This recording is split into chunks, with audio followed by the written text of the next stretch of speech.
자, 이 시간에는 마태복음 5장 3절 말씀 읽었습니다. 오늘 말씀의 제목은 심령이 가난한 자의 복입니다. 심령이 가난한 자의 복. 저는 저와 여러분이 행복한 사람이었으면 좋겠습니다. 앞으로 저와 여러분이 얼마나 더 살지는 아무도 모르지만 남은 여생 행복하게 살았으면 좋겠어요. 어떤 사람이 행복한 사람일까? 사람들은 일반적으로 생각하기를 자기가 가지고 싶은 거 다 가져야 행복할 거라고 생각해요. 자기가 올라가고 싶은 자리까지 높이 올라가야 행복할 거라고 생각합니다. 그런데 오늘 본문을 보니까 예수님께서는요, 그런 게 행복의 조건이 아니라 행복할 수 있는 사람이 되어야 행복하다는 거예요. 그러면 예수님께서 말씀하시는 행복한 사람의 조건이 뭘까? 그것이 바로 마태복음 5장에 나오는 팔복이에요. 또는 산상수훈이라 그러죠. 그런데 오늘 본문 말씀은 그 중에 첫 번째 조건이에요. 팔복 중에 첫 번째 거. 자, 본문 3절 우리 다시 한번 읽어보겠습니다. 시작. 심령이 가난한 자는 복이 있나니 천국이 그들의 것이며. 자, 여기 나오는 가난한이라는 이 단어는요, 뭘로 바꿔 쓸 수 있느냐? 파산하다, 파산한, 이렇게 번역될 수 있는 단어예요. 즉 오늘 이 말씀은 이런 뜻입니다. 심령이 완전히 파산해서 내놓을 것이 하나도 없는 자는 복이 있나니 천국이 그들의 것이다. 이해가 되세요? 우리가 행복한 인생을 살기 위한 첫 번째 조건이요, 심령이 파산해야 된대요. 심령이. 세상은 우리에게 뭐라고 얘기합니까? 자신감 가지고 살아라. 자신감. 그런데 하나님의 말씀은 우리에게 뭐라 그래요? 심령이 파산해야 된다. 자, 심령이 파산한다는 게 무슨 뜻일까요? 심령이 파산한다. 여러분, 오해하면 안 되는 것이, 심령이 파산한다 그러니까 무슨 사람이 소심해지거나 자신감을 잃어버리거나 그런 뜻 아니에요. 그거하고 달라요.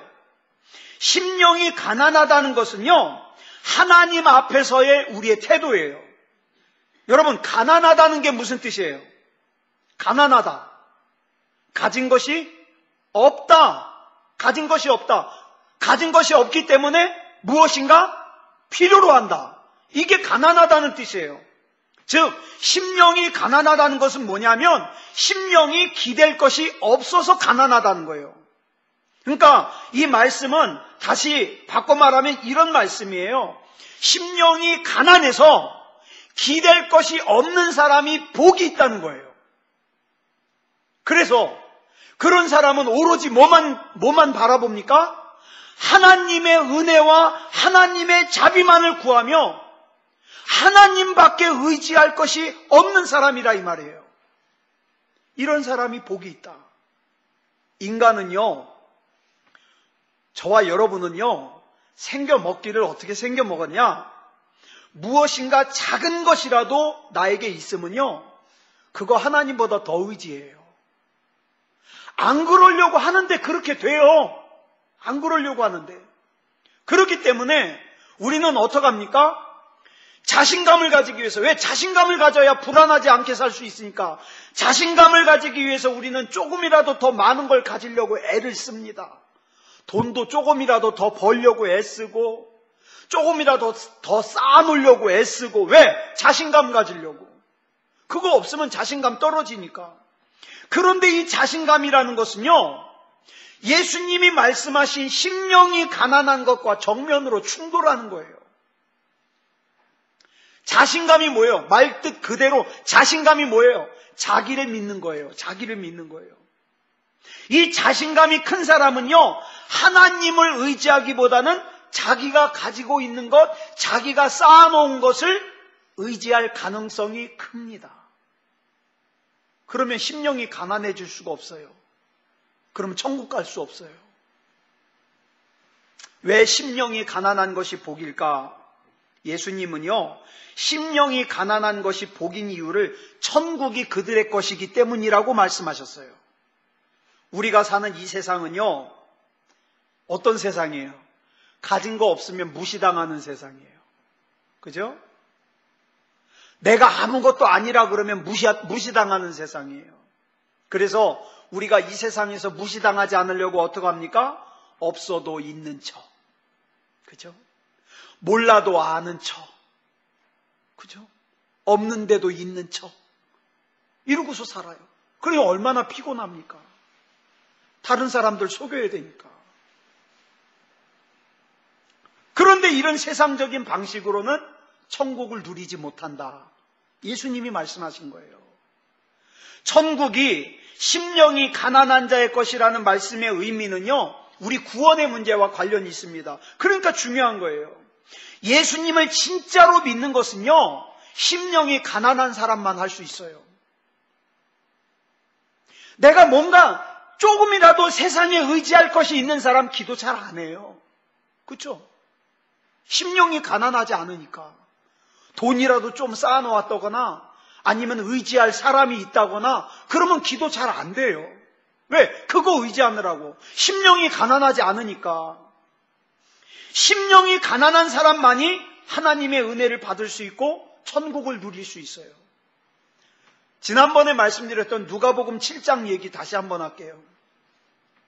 누가복음 7장에 보면 시몬이라고 하는 종교 지도자가 나와요. 이 종교 지도자의 집에서 예수님을 저녁 식사에 초대를 했어요.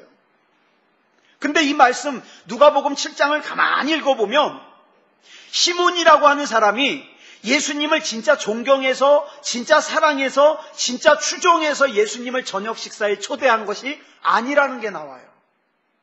왜냐하면 예수님께서요 시몬의 집에 가서 푸대접을 받으셨어요. 이 당시 저녁 식사에 초대를 하면요, 저녁 식사는요 굉장히 중요한 초대예요. 그래서 저녁 식사에 초대하면 초대받은 사람에게 해줘야 되는 예의가 있어요. 예절이. 일단 그 사람이 오면, 초대받은 사람이 오면 환영한다는 의미로 그 사람의 손에다가 입을 맞춰야 돼요. 내 초대에 응해줘서 고맙다고. 그런데 시몬은 예수님의 손에 입 맞추지 않았어요. 또한 팔레스타인이라는 지역은요 사시사철 먼지가 많은 곳이기 때문에 손님이 오면요 이 당시 사람들은 뭐 신고 다녔어요? 샌들 신고 다녔어요. 그러니 얼마나 발가락 같은데 더러워요. 하루 종일 돌아다녔으니까. 그러니까 저녁 먹으러 오잖아요. 그러면 제일 먼저 발 씻을 수 있도록 물을 내오는 게 예절이에요. 그런데 시몬은요 예수님께 발 씻을 물을 주지 않았어요. 또 특별히 환영하는 사람이 오잖아요. 그러면 이 팔레스타인은 태양이 강렬하기 때문에 햇빛에 피부가 상해요. 그러니까 하루 종일 햇빛에 상한 피부를 갖다가 치료하기 위해서 어떻게 해요? 머리에다가 기름을 발라줘요. 그러면 막 기름이 흘러내리면서 피부도 치료하는 그 기름을 발라지게 돼 있어요. 이때 발라주는 기름은요 길거리에서 파는 싸구려 기름이 아니라 진짜 최고급 기름이에요. 그런데 시몬은 예수님의 머리에 기름을 부어드리지 않았어요. 자, 시몬은 알아요. 종교 지도자이기 때문에 자기 집에 저녁 식사 초대를 받은 사람에게 자기가 마땅히 어떻게 해줘야 된다는 거 알아요. 아는데 안 했어요. 무시하는 거죠. 무시하는 거죠. 그래서 시몬이라는 사람이 예수님을 어떻게 생각했는지 알 수 있어요. 그러면 이는 보세요. 시몬만 그런 것이 아니에요. 시몬만 그런 것이 아니라 우리도 돈 좀 쥐어지면, 권력 좀 쥐어지면, 뭔가 좀 살만해지면 어떡합니까? 대부분의 사람들이 누구로 변해요? 시몬으로 변해요. 그래서 하나님을 하찮게 여기고 예배를 하찮게 여기고 시몬으로 변해버려요. 자, 그런데 이렇게 예수님이 무시를 당하고 있는 그 저녁 식사 자리에 누가 들어왔느냐? 한 여인이 들어왔어요. 누가복음 7장 37절을 보니까 이 여인을 뭐라고 소개를 하고 있냐? 죄를 지은 한 여자라고 소개하고 있어요. 이 여자는 창녀예요. 창녀가 종교 지도자의 집에 들어온 거예요. 그 종교 지도자인 시몬을 비롯해서 그 저녁 식사 자리에 있던 사람이 눈살을 찌푸렸을 거예요. 왜? 그 여자가 창녀라는 거 다 알거든요. 그런데 이 여자가 여기 왜 왔는가? 그 눈치를 받으면서 왜 왔는가? 이 여자가요, 예수님이 말씀하시는 하나님 나라 이야기를 들은 것 같아요. 그래서 예수님을 만나기 위해서 이 집에 들어온 거예요. 자, 보세요. 이 상황을 한번 보세요. 사방에서 이 여자를 갖다가 눈을 흘기고 눈살을 찌푸리고 막 째려봅니다. 그런데 이 여인의 눈에는 누구만 보여요? 다른 사람들이 자기를 어떻게 보든 상관없어요. 이 여인의 눈에는 예수님만 보여요. 왜? 자기 예수님 만나러 왔으니까. 예수님만 보여요. 자, 이 여인은요, 왜 그러냐면은 이미 심령이 가난해질 대로 가난해져서 파산할 대로 파산해서 더 이상 수치스러울 것도 없어요. 더 이상 깨질 것도 없어요. 더 이상 자존심 상할 것도 없어요. 이제는 오로지 심령이 너무 가난해져서 오로지 누구밖에 의지할 수 없어요? 예수님밖에 바라볼 수가 없어요. 자, 그래서 예수님 앞에 엎드렸는데 엎드린 이 여인의 눈에 제일 먼저 보이는 게 예수님의 몸이 어디예요? 예수님의 발이에요. 발을 보니까 너무 속상해요. 예수님이 지금 이 집에서 어떤 대우를 받으시는지 알 수 있어요. 먼지가 막 껴가지고요, 발가락 사이에 막 지저분해요. 자, 사람들의 따가운 시선 속에서 이 여인은 창녀인 자기를 갖다가 너무 속상해하면서 나는 쓰레기입니다. 나는 죄인입니다. 예수님, 나는 죄인인데 어떡하죠? 나는 몸 파는 창녀인데 어떡하죠? 나는 쓰레기입니다. 그리고 예수님을 보는데 그 여인을 바라보는 예수님의 표정에 이런 말씀이 느껴지는 거예요. 너는 쓰레기가 아니라 보물이다. 보물이다. 자, 예수님의 이 웃음 띤 얼굴을 본 순간 이 여인은요, 눈물을 흘리기 시작합니다. 그런데 이 여인의 눈에서 흘러내린 이 눈물이요, 어디로 떨어져요? 예수님의 발 위로 떨어져요. 그랬더니요, 가뜩이나 막 먼지에 흙에 막 지저분한 예수님의 발이요, 이 여인의 눈물과 섞여가지고 더 막 지저분해지기 시작하는 거예요. 근데 그 집에서는요, 수건을 달라고 할 수 있는 여건이 아니잖아요. 그래서 이 여인이요, 자기의 머리를 풉니다. 여러분, 근데 이스라엘의 관습을 우리가 알아야 돼요. 이 당시는요, 여자가 자기 남편이 아닌 다른 남자들 앞에서 머리를 푼다는 건 있을 수 없는 일이에요. 이거는요, 간음을 한 것과 동등하게 여겨지는 거예요. 만약에 유부녀가 다른 남자 앞에서 머리를 풀었다, 이혼당합니다. 그러니까 이 여인이 예수님 앞에서 머리를 푸니까 사람들이 긴장을 하는 거예요. 조용해지죠. 자, 보세요.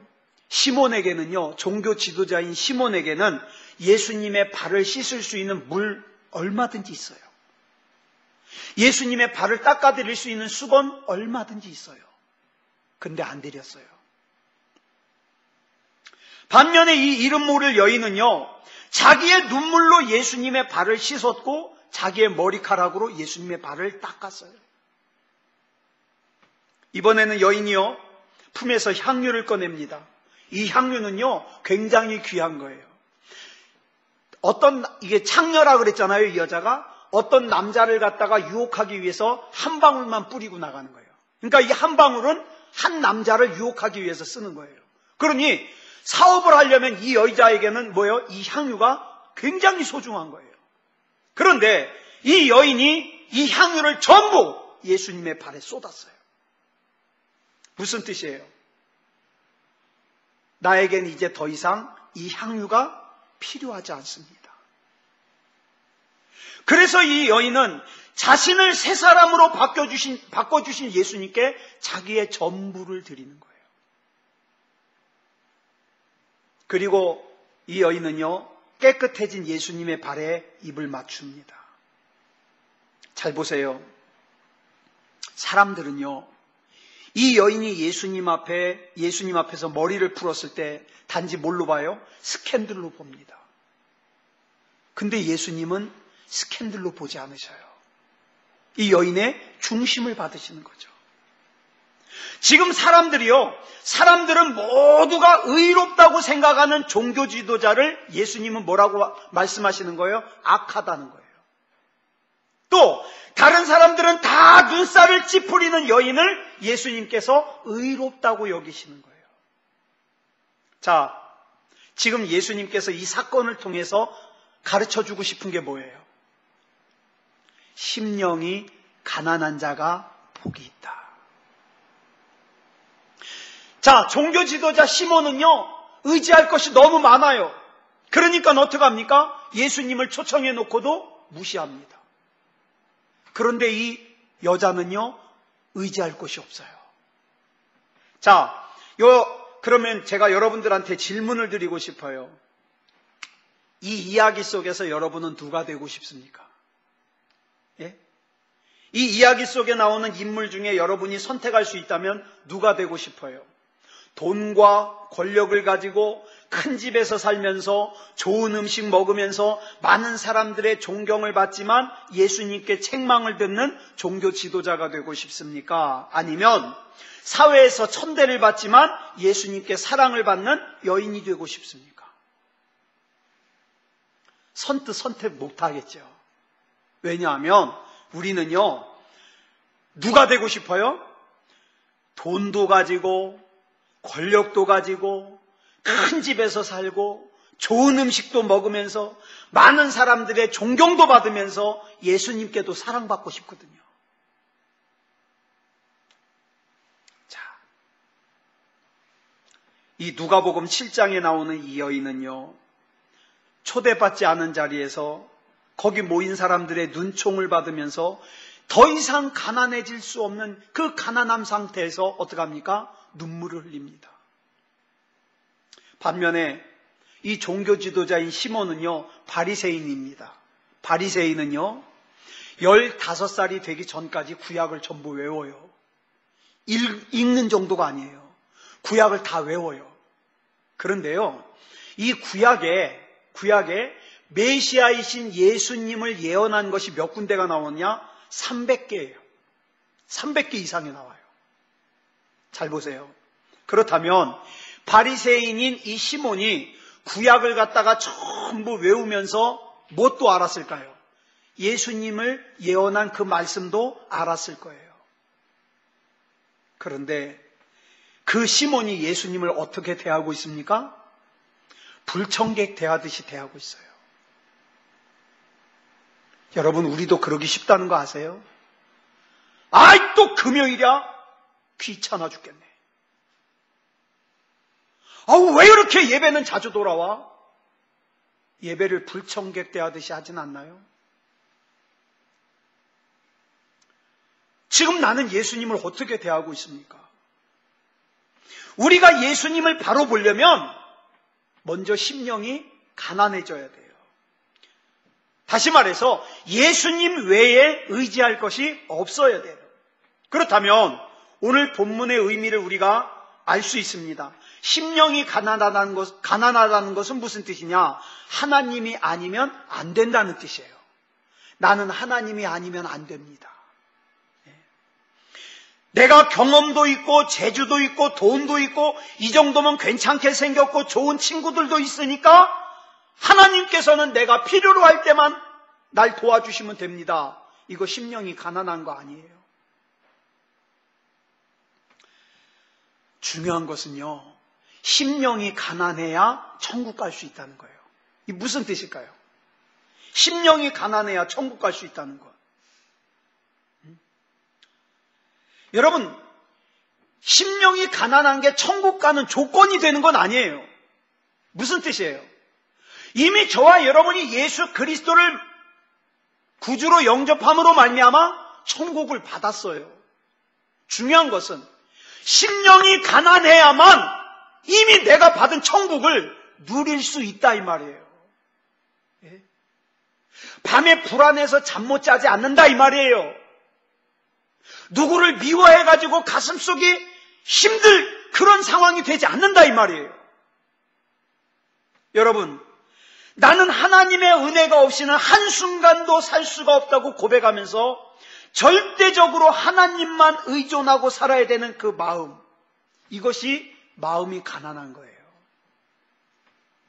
여러분, 내가 얼마나 심각한 죄인인가를 알아야 그런 사람이 하나님의 은혜가 얼마나 큰가를 알 수 있습니다. 그거 모르면 어떻게 해요? 하나님도 만홀히 여기고 예배도 만홀히 여기고 그러는 거예요. 여러분, 성경을 보면 우리를 질그릇이라 그러죠. 질그릇에 비유하는 말씀들이 나와요. 문제는 내가 연약한 질그릇 같은 존재라서 문제가 아니에요. 진짜 문제가 뭔지 아세요? 내가 연약한 질그릇 같은 존재라는 것을 모르는 게 문제예요. 내가 연약한 질그릇 같은 존재라는 걸 알면 어떡합니까? 하나님이 아니면 안 되거든요. 근데 내가 연약한 질그릇 같은 존재라는 걸 모르니까 난 하나님 아니어도 되는 줄 알아요. 돈만 많이 벌면 되는 줄 알아요. 불쌍한 거죠. 이 가난한 마음을 가진 사람은요, 자기가 하나님의 은혜와 긍휼이 아니면 안 되는 존재라는 걸 압니다. 그래서 더 믿음다운 믿음을 가질 수밖에 없는 거예요. 이렇게 마음이 가난한 사람만이 하나님의 은혜를 간절히 사모하고 하나님께서는 이렇게 간절히 사모하는 영혼을 만족하게 해주신다고 시편 107편 9절에 약속하고 계셔요. 여러분, 사모하십니까? 은혜를 사모하십니까? 하나님의 능력을 사모하십니까? 그럼 사모함이 있어야 하나님이 채우셔요. 그냥 시간 돼서 예배 드리는 거는 그건 아무것도 아니에요. 아무 능력이 아니에요. 사모해야 돼요. 사모해야 돼요. 그래야 하나님께서 우리 영혼을 만족하게 해주시는 걸 경험할 수 있잖아요.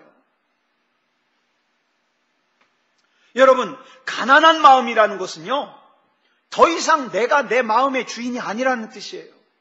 자, 아까 가난하다라는 말이 무슨 뜻이라 그랬죠? 가진 게 없다라는 뜻이라 그랬어요.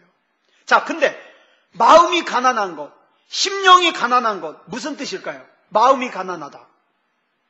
심령이 가난하다는 게 마음이 가난하다는 뜻이거든요. 마음이 가난한 게 무슨 뜻이에요?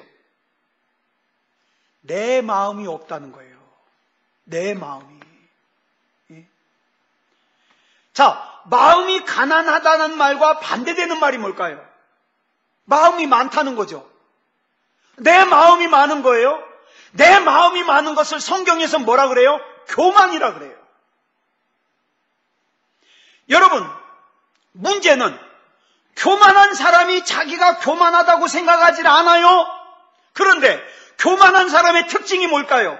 교만한 사람의 특징은 하나님을 필요로 하지 않습니다. 교만한 사람의 특징은 하나님이 없어도 된다고 생각합니다. 교만한 사람의 특징은 하나님이 아니어도 자기 얼마든지 살 수 있다고 생각합니다. 근데 자기가 교만하다는 걸 몰라요. 마음속에 자기 마음이 가득해서 하나님이 들어가실 자리가 없는 거예요. 내가 교만하다는 걸 알기라도 알면 고칠 가능성이라도 있죠.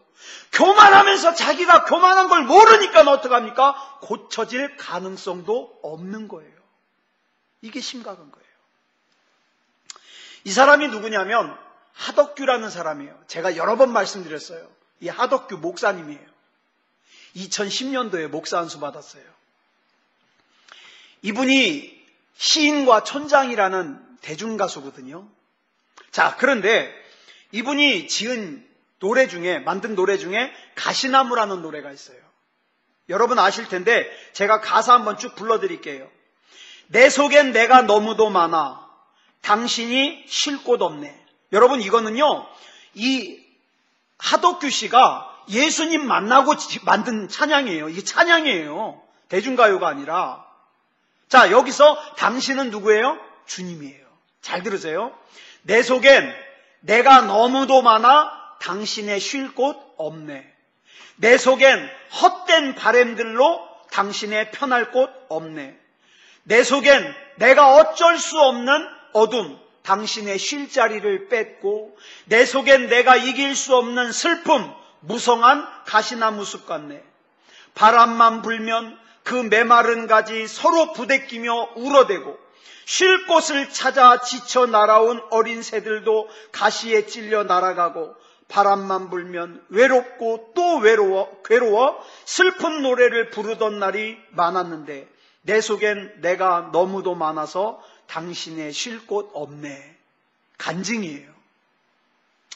자, 이분이 왜 이 찬양을 만들었냐면 이분이 시인과 촌장으로 한참 인기를 얻을 때 이분에게 공허함이 찾아왔어요.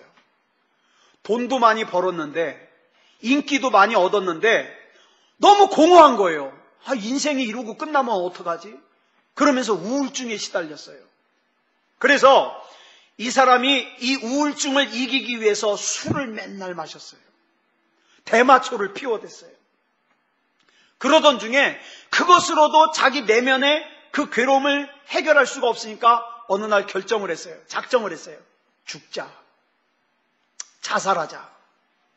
그래서 이제 자살하려고 고속버스를 타고서요. 자살할 곳을 찾아서 갑니다. 이 고속버스가 달리다가 어느 휴게소에 잠깐 섰어요. 그래서 잠깐 서가지고 이제 화장실 갈 사람들 갔다 오라 그러는데 차창 밖으로 이렇게 그 휴게실에 울타리를 보는데 울타리가 이런 울타리예요. 나무들이 이렇게 심겨져 있는 울타리. 그리고 그 밑에 참새들이 왔다 갔다 왔다 갔다 하고 있어요. 근데 이상하죠? 다른 울타리들은 참새들이 왔다 갔다 하고 있는데 어느 한 부분만 참새들이 없는 거예요. 이상해가지고 차에서 내려왔어요. 그리고 그곳으로 가봤어요. 가봤더니 그곳에 있는 나무는 가시나무예요. 촘촘하게 가시나무가 심겨져 있어서 참새들이 거기는 가지 않는 거예요. 여기서 이 하덕규 목사님이요, 자기 자신을 본 거예요. 내 안에 내 욕심과 내 욕망이 가시가 돼서 나도 찔러대고 내게 오는 사람들도 찔러대고 고통스럽게 했구나.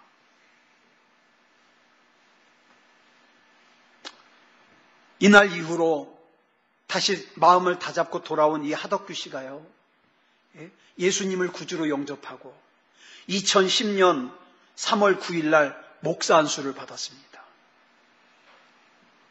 전에는 내 안에 나라고 하는 가시가 많아서, 오늘도 뉴스를 보니까 이런 내용이 나와요.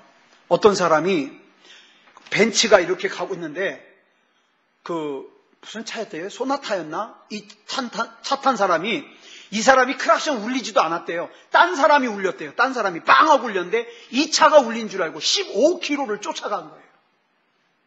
그리고 나서 어떻게 해요? 그 회칼 있죠? 30cm나 되는 회칼. 이 회칼을 가지고 나온 거예요. 차에서. 차 세운 다음에.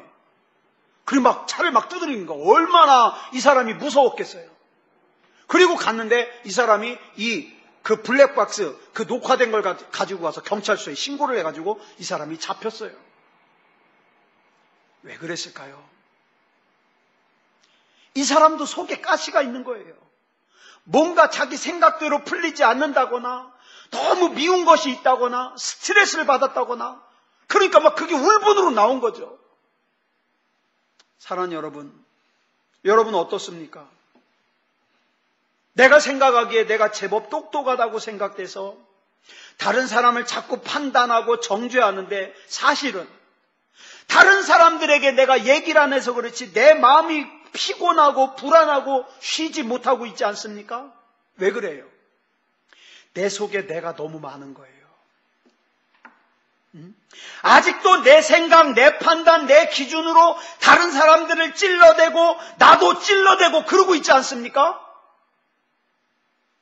나를 힘들게 하는 것은 환경이 아니에요. 내 처지도 아니에요. 뭡니까? 나를 진짜 힘들게 하는 것은요, 내 안에 가득한 내 자신이에요. 여러분, 시편 1편을 보면 1절 말씀에 이런 말씀이 나와요. 복 있는 사람은 악인들의 꾀를 따르지 아니하며 죄인들의 길에 서지 아니하며 오만한 자들의 자리에 앉지 아니하고 그랬어요. 오만한 게 뭘까요? 쉬운 성경을 보니까 오만한 자를 이렇게 해석을 하고 있어요. 빈정되는 사람들과 함께 자리에 앉지 않는 사람. 빈정되는 거. 다른 사람 흉보는 거. 조롱하는 거. 여러분, 다른 사람을 빈정대고 심하게는 하나님을 빈정대는 오만한 자리에서 나를 끌어내려야 됩니다. 이게 마음이 가난해지는 거예요. 나는 하나님 아니면 안 됩니다. 나에게 돈을 아무리 싸질머지고 줘도 내 인생은 하나님 아니면 안 됩니다. 난 그래서 하나님 앞에 기도합니다. 하나님 앞에 맡깁니다. 천국에 가려면 마음이 가난해져야 된다. 그래서 마음이 가난한 사람이 천국에 간다는 거예요. 여러분, 모세는 어떻게 해요? 모세를 하나님께서 왜 미디안 광야에서 40년 동안 살게 하셨죠? 심령이 가난해지게 하려고. 왕궁에서 40년 살 때는요, 너무 가진 게 많아요. 나한테는 힘도 있어요. 나한테는 무기도 있어요. 그러니까 어떻게 합니까? 가가지고 애국 병사를 때려 죽여요. 내가 가진 게 있으니까. 그런데 미디안 광야에서 40년 동안 살고 나니까 어떻게 해요? 나이는 80이에요. 가진 건 지팡이밖에 없어요. 그러니까 어떻게 해요? 심령이 가난해질 대로 가난해진 거예요. 그러니까 그때서야 하나님이 쓰시더라.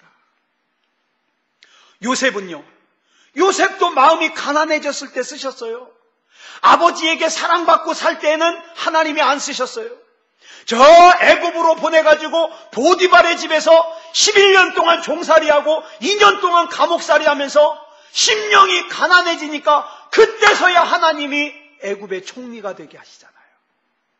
여러분, 우리는 왜 자꾸 내가 심령이 가난해질 생각은 안 하고 하나님이 나 사용 안 한다는 것만 생각해요? 심령이 먼저 가난해져야 돼요. 우리 가족들도 잘 되려면 심령이 가난해져서 하나님이 아니면 안 되는 그런 가정이 돼야 돼요. 그래야 하나님이 쓰십니다. 마음을 가난하게 비우니까 천국을 누릴 수 있게 되는데, 이 천국 안에 보니까 내가 생각하지 못했던, 내가 계획하지 못했던, 내가 짐작도 못했던 좋은 것들이 가득한 거예요.